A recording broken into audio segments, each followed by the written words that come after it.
Kembali lagi bersama kita. Pada pertemuan ini kita akan membahas mengenai materi dalam sistem informasi akuntansi mengenai siklus pengeluaran. Pada pembahasan ini atau video ini, kita akan membahas mengenai poin-poin dari siklus pengeluaran, yaitu mulai dari definisinya, kemudian tujuan, kemudian komponen dalam siklus pengeluaran, kemudian dokumen dalam siklus pengeluaran, kemudian tahapan dari siklus pengeluaran, lalu pengendalian internal dalam siklus pengeluaran, risiko umum dalam siklus pengeluaran, dan yang terakhir, integrasi siklus pengeluaran dengan sistem informasi akuntansi. Mari kita bahas dari awal apa itu siklus pengeluaran. Siklus pengeluaran adalah rangkaian aktivitas, bisnis, dan sistem pemrosesan informasi yang terkait dengan pembelian barang dan jasa serta pembayaran terhadap pembelian tersebut. Siklus ini dimulai dari identifikasi kebutuhan atas barang atau jasa, permintaan, pembelian, pemilihan pemasok, pemesanan, penerimaan barang, pencatatan kewajiban, hingga pembayaran kepada pemasok. Siklus ini berperan penting dalam menjaga kelancaran operasional perusahaan, efisiensi pengeluaran, dan pengendalian internal yang baik terhadap proses pembelian dan pembayaran. Nah, barusan itu merupakan definisi dari siklus pengeluaran. Selanjutnya kita akan membahas mengenai tujuan dari siklus pengeluaran. Dalam siklus pengeluaran ini terdapat 5 tujuan. Salah satunya, yang pertama, menjamin ketersediaan barang dan jasa secara tepat waktu dan tepat spesifikasi. Maksudnya, proses permintaan dan pembelian dalam siklus pengeluaran memastikan bahwa kebutuhan operasional perusahaan dapat terpenuhi secara akurat sehingga tidak menghambat jalannya aktivitas produksi maupun layanan. Tujuan yang kedua yaitu menekan biaya operasional melalui pembelian yang efisien dan efektif. Maksudnya, dengan pemilihan pemasok yang tepat, negosiasi harga, serta penetapan syarat pembayaran yang menguntungkan, perusahaan dapat menghemat pengeluaran dan memperoleh nilai terbaik dari setiap transaksi pembelian. Tujuan yang ketiga yaitu menghindari pembelian ganda, fiktif, dan tidak sah. Maksudnya, melalui penggunaan dokumen bernomor urut, otorisasi berlapis, dan sistem pencatatan yang terintegrasi, perusahaan dapat mencegah terjadinya pembelian tanpa persetujuan atau duplikasi transaksi. Tujuan yang keempat yaitu menyediakan informasi akurat dan real-time mengenai kewajiban dan pengeluaran. Maksudnya, sistem informasi akuntansi yang terintegrasi memungkinkan pencatatan faktur, utang usaha, dan pembayaran secara akurat dan tepat waktu. Hal ini membantu manajemen dalam pengambilan keputusan yang berbasis data. Tujuan yang terakhir yaitu menegakkan prinsip akuntabilitas dan transparansi dalam pengelolaan dana. Maksudnya, setiap tahap dalam siklus pengeluaran dapat diaudit, dilacak, dan diverifikasi sehingga memperkuat pengawasan internal, mencegah penyalahgunaan dana, serta peningkatan kepercayaan stakeholder terhadap pengelolaan keuangan perusahaan, menegakkan prinsip akuntabilitas dan transparansi dalam penggunaan dana. Lalu kita akan membahas mengenai komponen utama dalam siklus pengeluaran. Dalam komponen ini terbagi menjadi 6 komponen. Komponen yang pertama yaitu Departemen Pemesanan. Fungsi dari Departemen Pemesanan yaitu mengidentifikasi kebutuhan barang atau jasa yang diperlukan untuk operasional. Kemudian tanggung jawabnya yaitu menyusun dan mengajukan formulir permintaan pembelian secara tepat waktu dan sesuai kebutuhan real. Risiko dari Departemen Pemesanan yaitu pengajuan yang tidak sesuai kebutuhan atau tidak terjadwal dengan baik dapat menyebabkan kelebihan stok atau keterlambatan. Komponen yang kedua yaitu bagian pembelian. Fungsi dari bagian pembelian ini menyeleksi pemasok, pengelola proses pembelian, dan menerbitkan dokumen pesanan pembelian atau PO.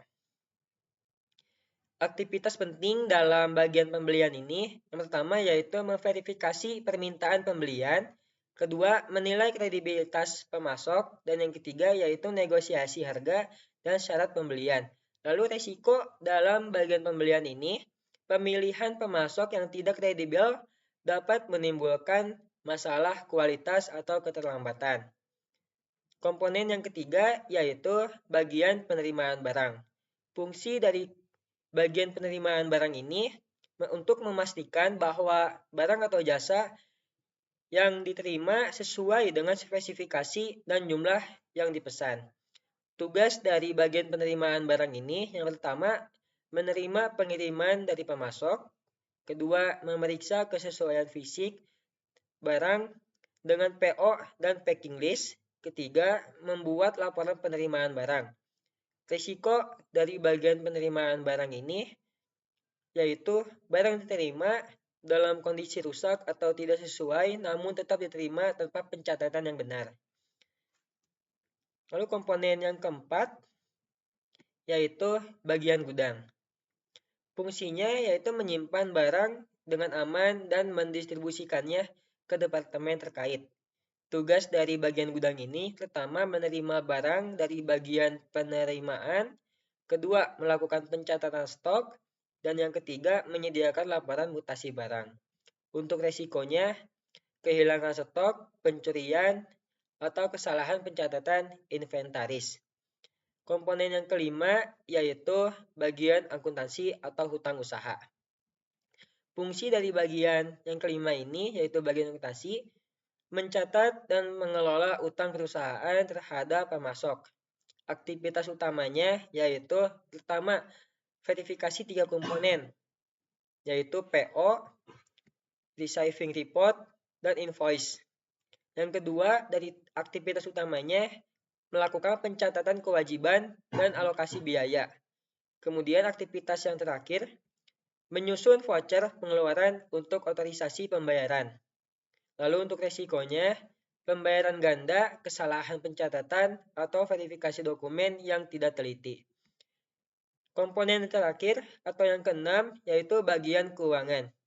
Fungsi utamanya yaitu menyelesaikan kewajiban dengan melakukan pembayaran yang telah disetujui. Tugas dari bagian keuangan ini pertama memverifikasi voucher pengeluaran yang sudah disetujui, kedua melakukan pembayaran melalui metode seperti cek, giro, atau transfer elektronik. Ketiga, menyimpan bukti pembayaran untuk arsip dan pelaporan.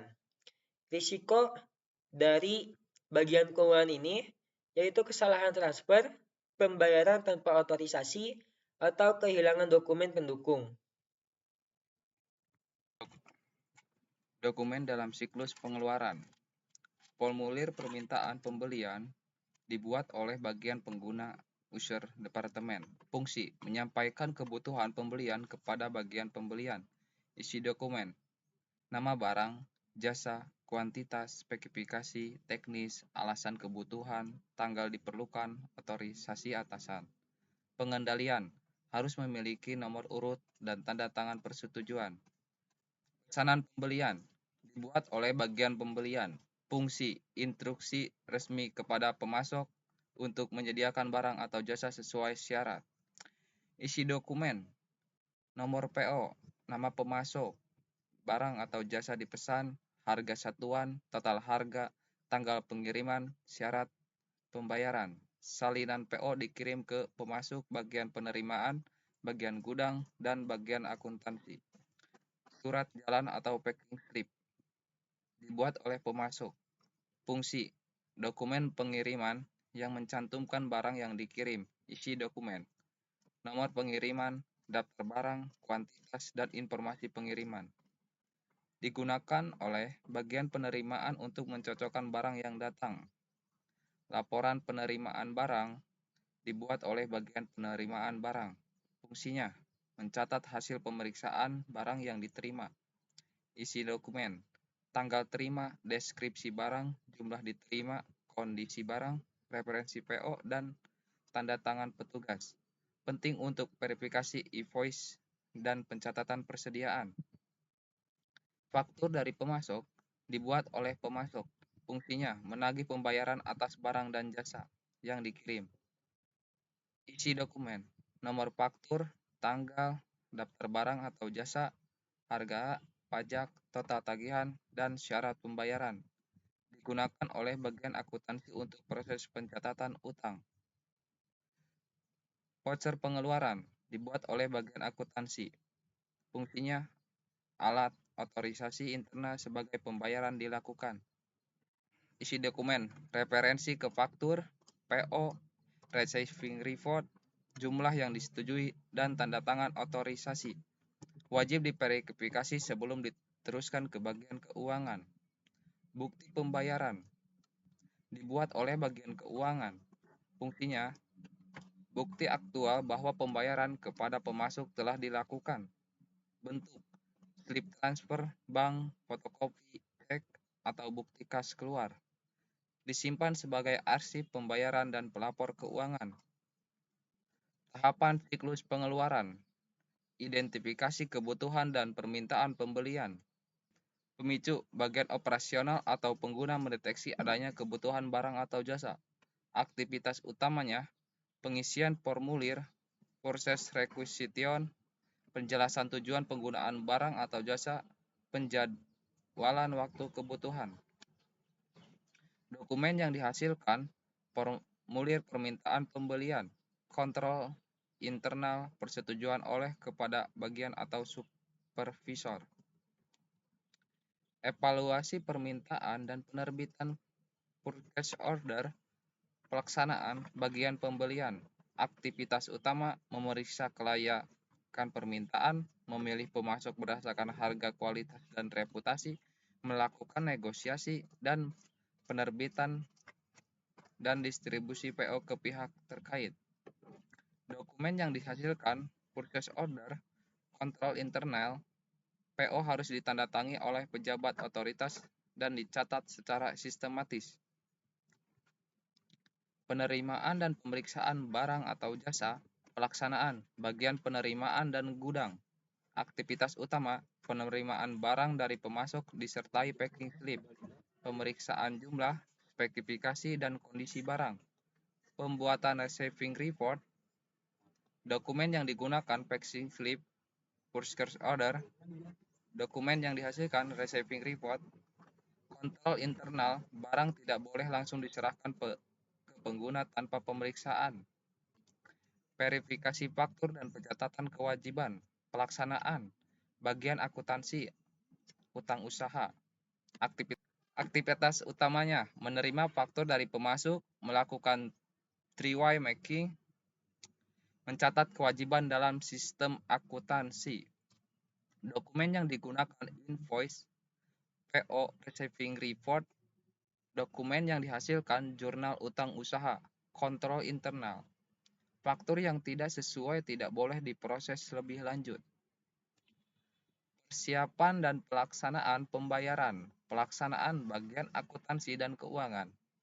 Aktivitas utama menyusun payment voucher berdasarkan dokumen pendukung.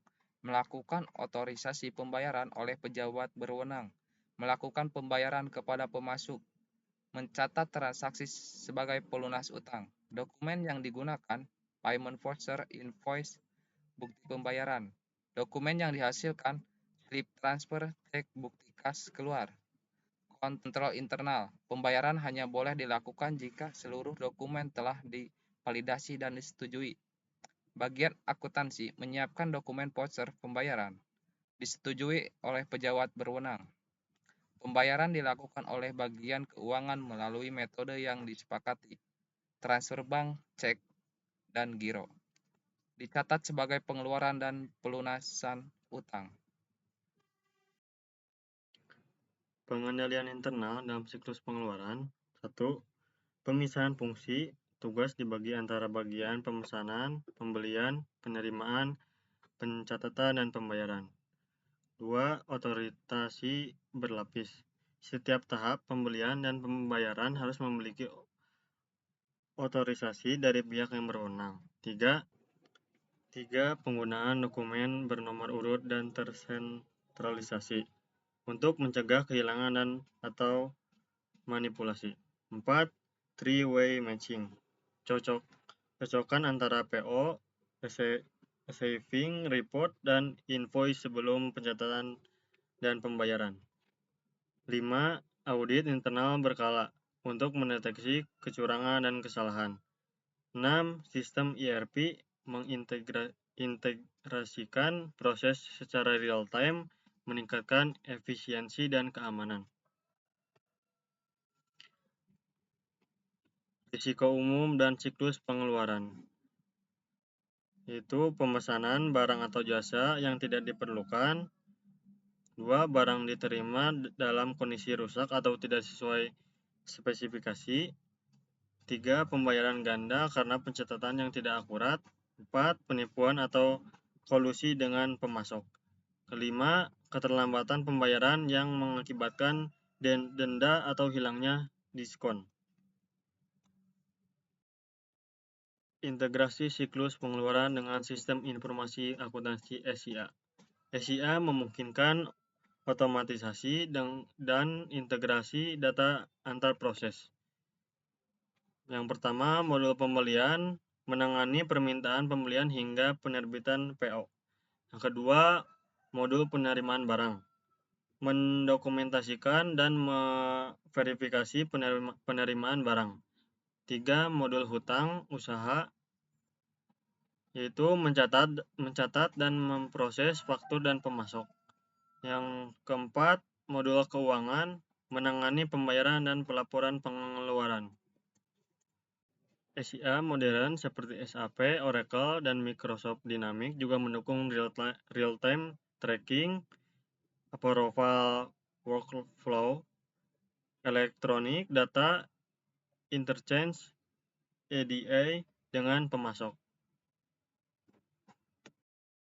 Nah, sampai juga di penghujung dari video ini, saya akan menyimpulkan dari beberapa poin yang barusan telah disampaikan. Jadi, siklus pengeluaran merupakan aspek vital dalam pengelolaan keuangan perusahaan.